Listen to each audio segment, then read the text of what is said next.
Mutton soup, जिसने एक ऐसे परफेक्ट मर्डर के प्लान को फेल कर दिया जिसको फुल प्रूफ बनाने के लिए अपराधी पागलपन की सारी हदों को पार कर चुका था। एक ऐसा अपराध जो आज तक न किसी ने सोचा और ना ही किया था। एक ऐसा प्लान जिसको सफल बनाने के लिए कातिल को खुद ही का चेहरा जलवाना पड़ा। सुनने में आपको एक फिल्म की कहानी जैसा लगेगा, क्योंकि यह एक सच में एक तेलुगु मूवी से इंस्पायर होकर किया गया अपराध था। और अगर आपको लगता है कि मटन सूप में जहर था तो यह आपकी गलतफहमी है, क्योंकि मटन सूप इसमें कोई मर्डर वेपन नहीं बल्कि एक किरदार है जो एंड में सारे राज खोल देगा। तो guys, welcome back to my channel. तो अगर तुम लोग आ चुके हो तो तुम लोग वीडियो को लाइक करो। अगर तुम लोगों को ऐसे केस सुनने में इंटरेस्ट है तो चैनल को सब्सक्राइब भी कर लो। तो अभी हम लोग चलते हैं केस की तरफ।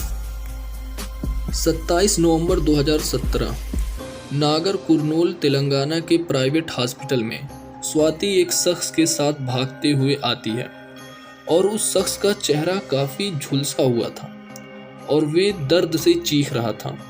हॉस्पिटल में मौजूद सभी लोग यह मंजर देखकर सहम गए थे।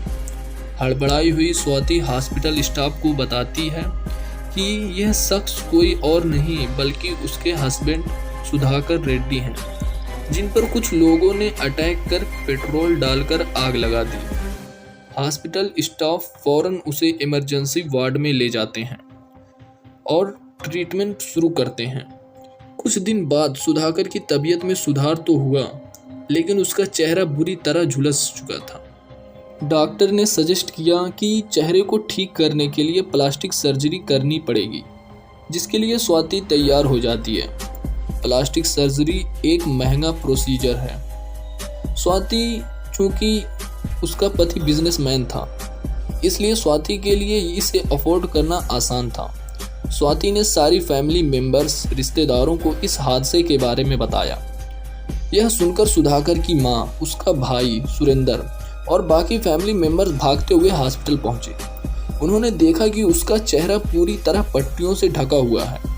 वह बोलने की कोशिश तो कर रहा था, लेकिन बर्न इतना ज़्यादा था कि उसका असर गले में भी हुआ था, जिस वजह से वो साफ नहीं बोल पा रहा था। जैसे जैसे दिन बीते और सुधाकर की हेल्थ में सुधार हुआ तो डॉक्टर ने उसे लिक्विड डाइट लेने के लिए सजेस्ट किया और यहीं से कहानी में इंटरेस्टिंग मोड़ आना शुरू हुआ। सुधाकर को मटन सूप बहुत पसंद था, इसलिए उसकी माँ उसके लिए मटन सूप बनाकर हॉस्पिटल लेकर आई। लेकिन हैरानी की बात यह है कि सुधाकर ने उस सूप को पीने से ही मना कर दिया। माँ ने काफ़ी जोर डाला, उसके भाई सुरेंद्र ने भी काफ़ी बार कहा, लेकिन वो किसी भी हाल में सूप पीने के लिए तैयार नहीं था। जबकि ऐसी कंडीशन में रिकवरी के वक्त इंसान को अपनी फेवरेट चीज़ खाने का मन होता है। सुधाकर मटन का इतना बड़ा शौकीन था कि यह बात सबको पता थी, लेकिन इस बार उसका सूप पीने से मना कर देना उसके भाई सुरेंद्र के दिमाग में एक शक डाल गया, बट उसने यह बात किसी से नहीं कहा। सुधाकर का चेहरा 30% से ज़्यादा जल गया था, लेकिन उसकी हेल्थ में काफ़ी सुधार हो गया था। उसके भाई ने नोटिस किया कि सुधाकर के बैठने, उठने और बोलने का तरीका काफ़ी बदला सा था, मानो चेहरे के साथ साथ उसकी पूरी पर्सनैलिटी ही चेंज हो गई। इन सारी बातों को गौर करने पर उसका शक इतना बड़ा हो गया कि वो बिना किसी को बोले सीधा पुलिस के पास चला गया और उन्हें पूरा इंसिडेंट बताया कि कैसे उसके भाई पर हमला हुआ। और फिर भी उसकी वाइफ स्वाति ने अभी तक कोई कंप्लेन फाइल नहीं की। उसने यह भी बताया कि उसके भाई ने मटन सूप पीने से मना कर दिया, जो कभी उसे सबसे ज़्यादा पसंद था। पुलिस के लिए ये सब बातें सुनने समझने के लिए काफ़ी अजीब थी। वह समझ नहीं पा रहे थे कि आखिरकार सुरेंद्र कहना क्या चाहता है, क्योंकि कुछ भी खाने पीने से मना कर देना कोई क्राइम नहीं होता है। तभी सुरेंद्र ने अपने दिल में बैठे उस शक को जाहिर किया, जिसको सुनकर पुलिस भी हैरान रह गई। सुरेंद्र ने कहा उसे शक है कि जो आदमी हॉस्पिटल में एडमिट है वो उसका भाई सुधाकर नहीं बल्कि कोई और है। यह पुलिस के पास आया सबसे विचित्र केस था, इसलिए इसके लिए उन्होंने एक स्पेशल इन्वेस्टिगेटर असाइन किया। अब वो आदमी सुधाकर है या नहीं, इसका पता फिंगरप्रिंट के थ्रू ही लग सकता था। इसलिए बहुत प्लानिंग के साथ पुलिस ने उस आदमी से फिंगरप्रिंट ले लिया और सुधाकर के आधार से लेकर बैंक तक सारे डाटा और रिकॉर्ड से मैच करवाना स्टार्ट कर दिया। कुछ दिन बाद रिजल्ट्स आ गए, फिंगरप्रिंट डिसमैच। हॉस्पिटल में एडमिट वो आदमी जिसे वो इतने दिनों से अपना बेटा, अपना भाई मान रहे थे, उसका ध्यान रख रहे थे, वो आदमी एक्चुअली में सुधाकर था ही नहीं। यह ऐसा शौक था जिसने पुलिस से लेकर स्वाति, सुधाकर दोनों के फैमिली मेंबर्स तक को हिला दिया। स्वाति के पिता ने तो उसे अपना दामाद समझकर उसके इलाज में 5 लाख रुपये तक खर्च कर दिए थे। अब सवाल यह आता है कि वो आदमी कौन है और असली सुधाकर कहाँ है, और क्यों स्वाति सबको उसे ही अपना हस्बैंड बता रही है। आखिर कौन सा राज है जो स्वाति सबसे छुपा रही थी। इन सभी सवालों के लिए पुलिस ने स्वाति को पुलिस स्टेशन बुलाया और उससे सुधाकर पर हुए हमले से लेकर हॉस्पिटल में एडमिट कराने तक सारे इंसिडेंट के बारे में डिटेल से पूछताछ करनी शुरू की। पुलिस ने स्वाति के दिए बयानों में ढेर सारे लूप होल्स और कमियां पाई। इसलिए पुलिस ने सख्ती से स्वाति से पूछताछ शुरू की। सिंस वो कोई प्रोफेशनल क्रिमिनल तो थी नहीं, इसलिए कुछ वक्त बाद वो टूट गई और सब सच बताना शुरू किया। एक ऐसा सच जिसको किसी ने भी सपने में नहीं सोचा था। साल 2014 स्वाति की सुधाकर से शादी हो गई। यह एक अरेंज मैरिज थी। सुधाकर पेशे से बिजनेसमैन था और स्वाति हॉस्पिटल में एक नर्स थी। उनके 2 बच्चे भी थे। शादी के कुछ सालों बाद स्वाति को बैक पेन शुरू हो गया था। जब दर्द बर्दाश्त से बाहर हो गया तो वो सुधाकर के साथ डॉक्टर को दिखाने गई, जिन्होंने उसे फिजियोथेरेपिस्ट सजेस्ट किया। उस फिजियोथेरेपिस्ट का नाम राजेश था।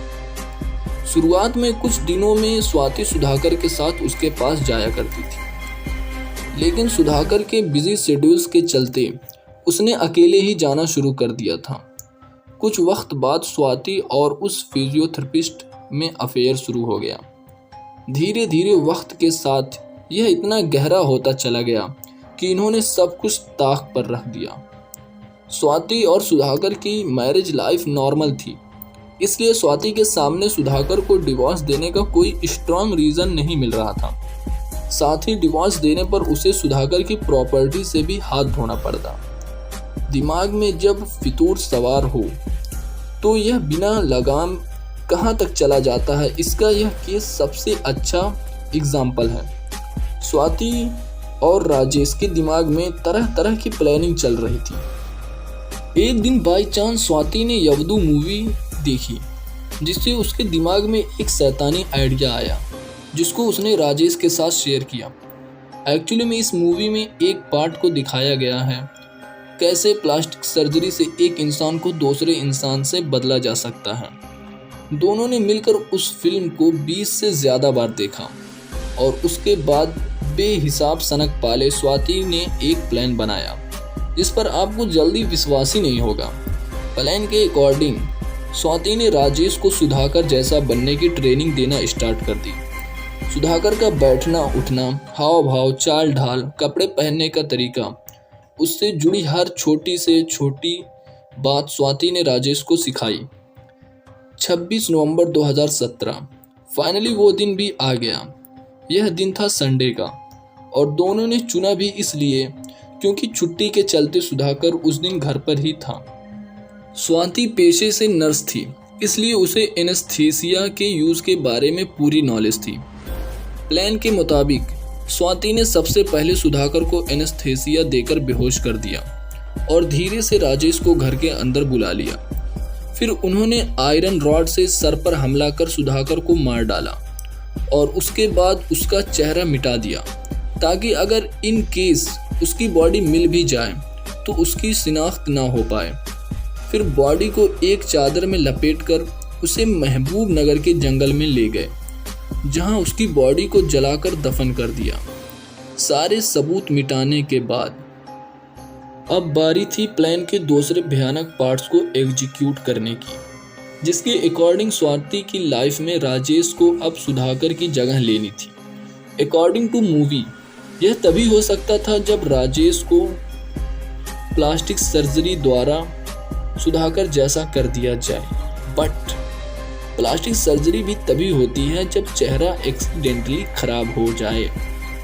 इसलिए स्वाति ने राजेश को मनाया कि वो उसका सिर्फ थोड़ा सा चेहरा जलाएगी और उसके बाद प्लास्टिक सर्जरी से उसको सुधाकर जैसा बना दिया जाएगा, ताकि कभी कोई शक ना करे। अब होशो हवास में अपने चेहरे पर एसिड डालकर जलाना कोई आसान तो है नहीं, इसलिए राजेश इस प्लान में थोड़ा हिचक रहा था। लेकिन इश्क जो ना कराए वो कम है। 27 नवंबर 2017 मर्डर करने के नेक्स्ट डे स्वाति के समझाने पर राजेश अपना चेहरा जलाने के लिए तैयार हो जाता है। उसके बाद स्वाति अपने हाथों से धीरे धीरे एसिड उसके चेहरे पर डालकर उसे जलाना शुरू करती है। ताज्जुब की बात यह है कि कभी इसी चेहरे से उसे प्यार हुआ था। एसिड जैसे जैसे राजेश के चेहरा जला रहा था, उसकी चीखें तेज होती जा रही थी। स्वाति उसके बाद तड़पते हुए राजेश को फौरन हॉस्पिटल लेकर पहुंची, जहां उसको सुधाकर बताकर एडमिट कराया। अब रही बात जिस बेवकूफ़ी से यह दोनों पकड़े गए, वो रीज़न भी बहुत ही अलग था। जैसा कि आपको पता है कि कैसे मटन सूप ना पीने पर सुधाकर के भाई को शक हुआ और उसके बाद कैसे दोनों पकड़े गए। अगर राजेश वो सूप पी लेता तो शायद इतनी जल्दी यह दोनों पकड़े ना गए होते। तो फिर उसने सूप पीने से मना क्यों किया? वजह यह थी कि राजेश वेजिटेरियन था, यानी शाकाहारी था। इस वजह से उसने सूप पीने से मना कर दिया। एट द एंड दोनों को अरेस्ट कर लिया गया। तो गाइस यार, ये केस यहीं ख़त्म होता है।